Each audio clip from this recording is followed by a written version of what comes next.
Welcome back to Local 5 Live. You know, it may not be fall yet, but practice, I have noticed, is already underway for a lot of fall school sports. The question now is, are your child's teeth protected? Or are your own teeth protected, for that matter, too? Green Bay dentist and member of the Wisconsin Dental Association, Dr. Sarah Heuer, is here to talk about what happens with dental trauma and how to avoid it. Good morning, Dr. Heuer. Good morning. Okay, let's start out with prevention, because you have 4 quick, easy tips that talk about some pretty surefire ways that you can avoid dental trauma. Yes, prevention's key. The first would be dental mouth guards are very important. Another preventative measure would be to always wear your seatbelt. I've had a lot of patients that have, when they haven't worn their seatbelt, had sustained dental trauma. Things like bike helmets. One of the most important things is don't use your teeth as tools, something I'm always reminding my children. Oh, I'm guilty. You mean like to open a bag? I'm guilty of that as well. Yes. Yeah, It's happened. yeah.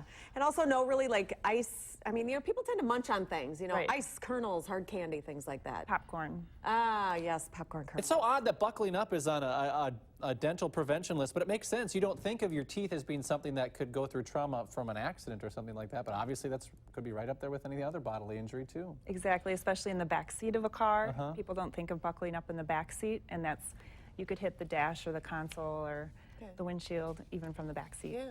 All right, you had mentioned the mouth guard, and we have some video of someone going through the process. What kind of process is that, and why would an adult need a mouth guard as well? A dentist can make a custom mouth guard for you. They fit better than the ones you would buy at a sports store. The athlete can breathe better. Adults can benefit too, as they play sports as well, so it's not just for kids. All right, like rollerblading, things like that Yes. would be what you recommend? You think of those mouth guards like from football players that they have, those big boxy ones that you always see them wearing. They're always bright and colorful too. But it's not just the football players that could benefit from this too, but also other sports, other athletes. Most athletes really could benefit from this. Exactly, and even in some non-contact sports, such as rollerblading that you mentioned, people can benefit. How about some girls' sports, Dr. Heuer? Definitely volleyball is a very, there can be a lot of contact in that sport. You wouldn't think that, but we do see injuries from volleyball, basketball. The mouth guard can even help prevent concussions in some cases. Very interesting. Now, let's say though that you've reached a point where maybe this has happened to you. Tooth is knocked out, and what do you do next when you have some sort of dental trauma that has happened? Well, if you do knock out a tooth, you want to find that tooth. It's very important to get that tooth back in its natural environment. So if you find the tooth, you want to touch it only by the part that's sticking out of the mouth and not the root.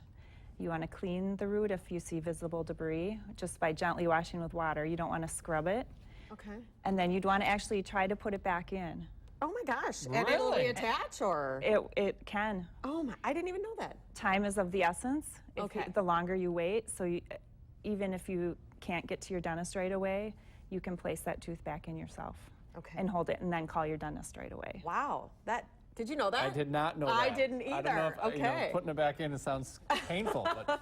All right, let's take a look for more information where you can get it from the Wisconsin Dental Association, because they have information there about what to do with a cracked tooth, or if you have a toothache, or if you have an object stuck in your mouth.